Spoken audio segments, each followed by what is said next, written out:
देखिए, अब मैं जाता हूँ अनिल जी के पास, क्योंकि लंबे अरसे से उन्होंने भारतीय अर्थव्यवस्था को देखा है, ऐसे कई साइकिल्स देखे। अनिल जी, एक तो इसमें ये चीज़ कि अ, अर्थव्यवस्था कई बार ऊपर जाती है, नीचे जाती है, साइकिल में काम करती है, लेकिन क्या मौजूदा वक्त अनप्रेसिडेंटेड है, जहां 2 साल 2.5 साल से ज़्यादा एक ऐसा आपने महामारी को गुजारे जिसमें सब कुछ हिल गया, उसके बाद चीज़ें लग रहा था ठीक होंगी, लेकिन फिर एक युद्ध आ गया, वो अभी तक ख़त्म हुआ नहीं है, और उसके बाद से जो सारी अनिश्चितता का माहौल बन गया पूरी दुनिया की अर्थव्यवस्था में, जो हमारे ऊपर बहुत तगड़ा इम्पैक्ट डाल रहा है, और हमारी खुद की अपनी इंटरनल इकोनॉमी भी जो है, वहाँ पर भी चीज़ें अभी भी जैसा बातचीत हुई पैनल में कि अभी भी आपको वर्कफोर्स नहीं मिल रही प्रॉपरली, अभी भी आपको चीज़ें करने को नहीं मिल रही, और बेहतर पिक्चर बन सकती थी, लेकिन अभी भी हर्डल्स की कमी नहीं है हमारे पास, और इसका इंपैक्ट शायद हमें लंबे अरसे तक देखना पड़ेगा, या ज्यादा मेहनत करनी पड़ेगी, ज्यादा प्लानिंग करनी पड़ेगी। बिल्कुल विपिन जी, आपने बड़ी बढ़िया तरीके से समराइज किया है जो हमारे जो मसला है देश के सामने। पहली बात तो आपके साथ ही जोड़ने की आपने जो कहा उसके साथ जोड़ रहा हूँ। ये एक असाधारण सिचुएशन है जिसमें हम जिस सिचुएशन में है हम अभी। एक जैसे आपने बोला, एक आपदा आया, उसके बाद एक युद्ध हुआ, तो ये पहली बार है कि मेरे ध्यान से कि दो बैक टू बैक ऐसे झटके जो पड़े हैं देश के लिए दुनिया के लिए पड़े हैं। तो जैसे काफी विशेषज्ञों ने अभी कहा कि अभी तो रिकवरी जो हुआ है, जो कंट्रैक्शन जो हुआ कोविड के कारण 2019 के प्री 2019 तक चला गया था, वो रिकवर हो चुका है, वो अच्छी खबर है। और दूसरा, जब हम आगे देखते हैं, जैसे असाधारण सिचुएशन से एक जिस जिस तरीके का इम्पैक्ट हुआ है और जिस तरीके के रिफॉर्म सरकार ने किए हैं, अब ये पुराना भारत नहीं रहेगा।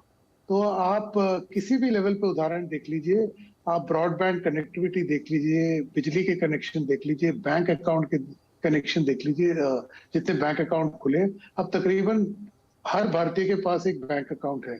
तो अब जब हम आगे के माहौल देखेंगे, तो हमें ये सब पुराने अंदाज से जो हम हिंदुस्तान को देखते थे, भारत को देखते थे, वो अब हम वो पर्सपेक्टिव हमें एक तरीके से एक साइड पे रखना होगा। बिकॉज आगे जो आ रहा है बड़ा ही जैसे एक विचित्र समय बीता है, 3 साल। अब आगे का जो है बड़ा ही नया टेरिटरी है। तो इसको आप पुराने प्रिज्म से देखोगे तो आपको जो चेंजेस आ रहे हैं वो समझ नहीं आएंगे। तो जैसे उदाहरण के मैं कह रहा हूँ, सर्विसेज को देख लीजिए। अभी 2-3 साल के कारण, ये कोविड के कारण service economy, contract economy virtually ठप हो गया था। उसके ऊपर से ये विदेशी ऑयल प्राइसेस चढ़े तो एविएशन पे और भी धक्का पड़ा। लेकिन अब जो है रिकवरी स्लोली, एविएशन प्राइसेस जैसे डीके जोशी जी ने कहा कि वो सब धीमे धीमे स्लो डाउन हो रहा है, इंटरनेशनल फूड कमोडिटी प्राइसेस। तो इससे सर्विस कॉन्ट्रैक्ट इकोनॉमी में फर्क पड़ेगा। तो जैसे मैंने कहा, अब साथ साथ आपके बैंक अकाउंट, इलेक्ट्रिसिटी, ये बेसिक नीड्स आपके साथ हैं।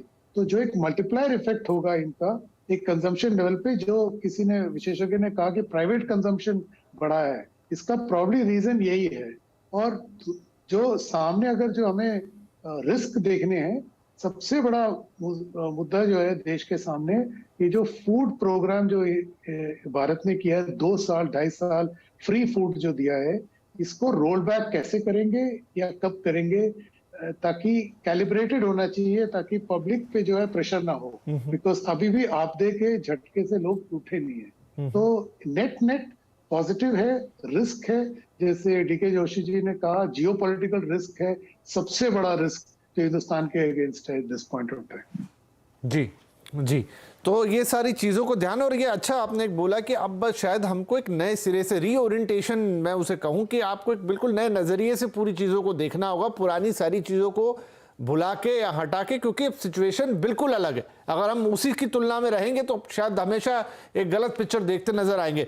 डीके जोशी सर, अब अगर मैं करंट सिनेरियो की बात करूं यहां से, कि इस वक्त अगर हम बात करें तो फेस्टिव सीजन में हम खड़े हुए हैं, ठीक है, जहां पर एक अच्छी डिमांड हम देख सकते हैं, देख भी रहे हैं, शायद आगे चलते हुए नंबर्स में हमें दिखाई दे। दूसरी तरफ जो हमारा मॉनसून है थोड़ा पैची सा है, मतलब कहीं बहुत पानी है, कहीं नहीं है, और उसके सोइंग लेट हो रहे हैं, कई जगह फसल खराब हो गई है, ये सब भी है, तो रूरल डिमांड पर डेफिनेटली एक इम्पैक्ट आएगा। तो ये दोनों फैक्टर्स मिला के एकदम रीसेंट अगले क्वार्टर की या उसके अगले क्वार्टर की क्या तस्वीर आप उम्मीद कर रहे हैं कि बनाएंगे? और एक्सटर्नल फैक्टर तो अभी हम छोड़ देते हैं, लेकिन इंटरनली ये दो हमारे लिए बड़े ड्राइवर हैं।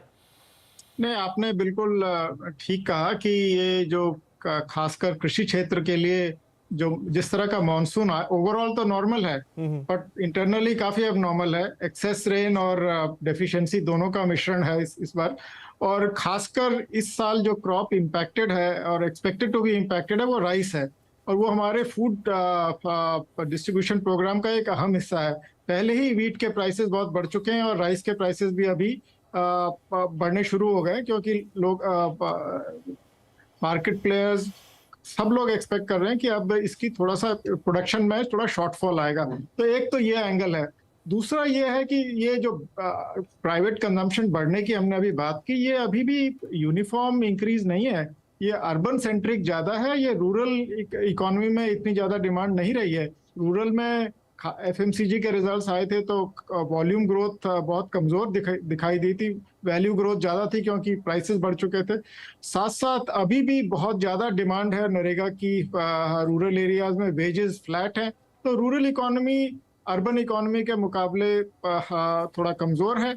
और अर्बन में क्योंकि जो सर्विसेज में रिबाउंड आया है, ये ज्यादातर 2/3 जो सर्विसेज हैं, ये कॉन्टैक्ट इंटेंसिव सर्विसेज, ये अर्बन एरियाज में होती हैं। तो ये इसका बेनिफिट ज्यादा अर्बन इकोनॉमी को मिल रहा है और बजाय रूरल इकोनॉमी के। और साथ साथ महंगाई की दर जो है रूरल इकोनॉमी ने ज्यादा फेस की, महंगाई की दर ज्यादा ऊपर थी अर्बन इकोनॉमी के मुकाबले। तो ये एक तरह से थोड़ा लॉपसाइडेड सी रिकवरी कंजम्पशन में दिखाई दी। और खासकर जो लोअर मिडिल इनकम ग्रुप्स का जो कंजम्पशन आइटम्स हैं, जैसे मोटरसाइकिल्स हो गए या एंट्री लेवल कार्स हो गए, इनमें उतनी ग्रोथ नहीं है जितनी हाई इनकम कैटेगरीज में है।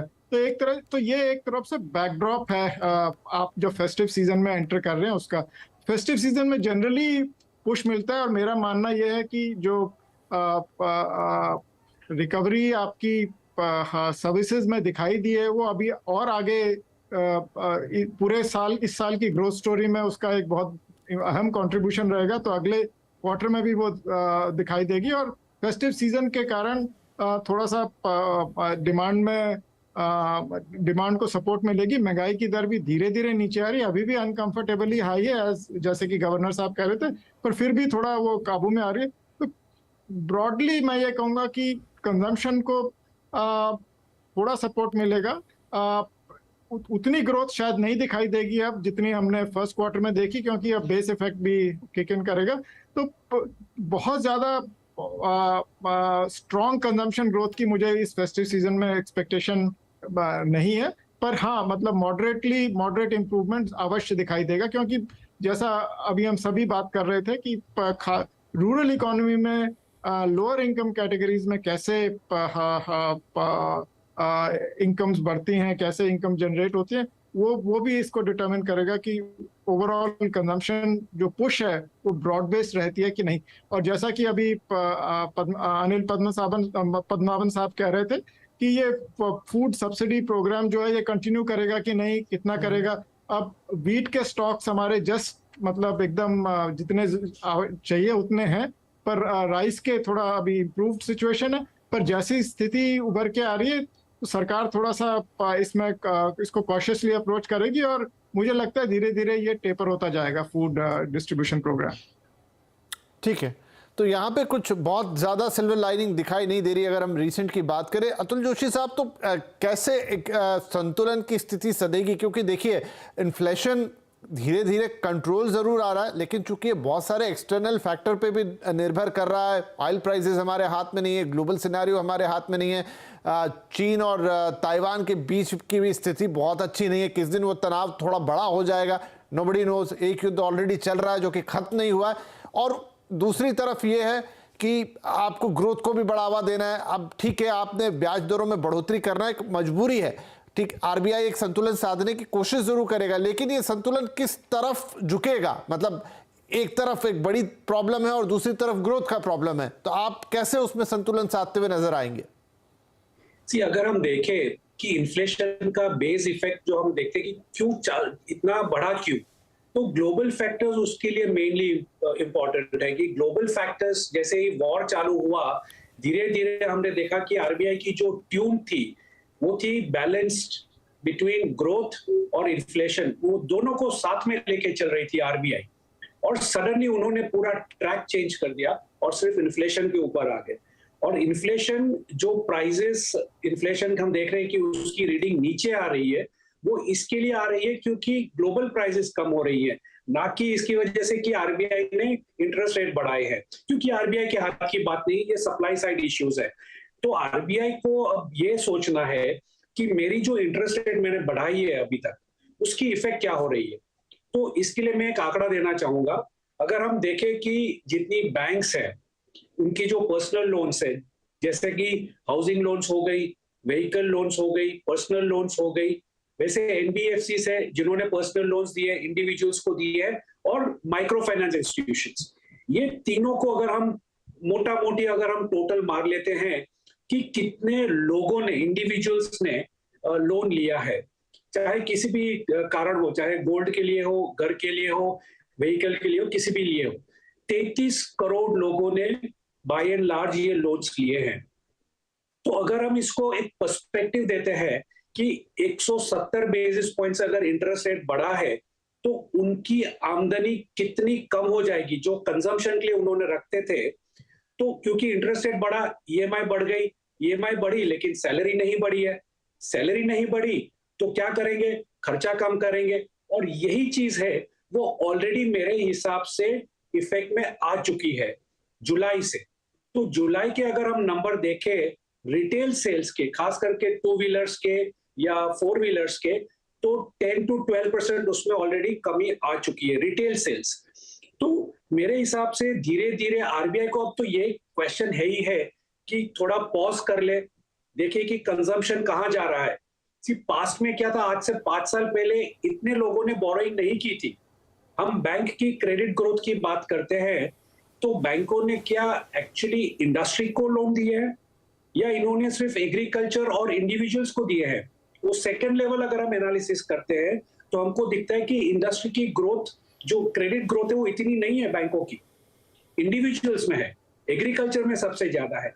तो ये सारी चीजें अगर हम अच्छी तरह से पर्सपेक्टिव में लेते हैं तो आरबीआई को मेरे ख्याल से थोड़ा पॉज करके देखना चाहिए कि क्या जियोपॉलिटिकल सिचुएशन, जैसे विंटर सेट होगा यूरोप में, काफी सारी इक्वेशंस चेंज हो जाएंगी। तो ये सारी चीजें मद्देनजर रखते हुए थोड़ा सा पॉज लेना चाहिए, देखना चाहिए कि कंजम्पशन कहां जा रहा है। मेरे ख्याल से कंजम्पशन बीटिंग हो जाएगी बहुत अच्छी तरह से और आंकड़ा जीडीपी का काफी नीचे आ सकता है। आरबीआई 7.2% के नीचे आना चालू कर देगी नेक्स्ट अनाउंसमेंट की मैं राह देखूंगा। ओके, ठीक है। तो क्या करना चाहिए फिर इसके लिए? विनोद जी, अब सरकार अपने लेवल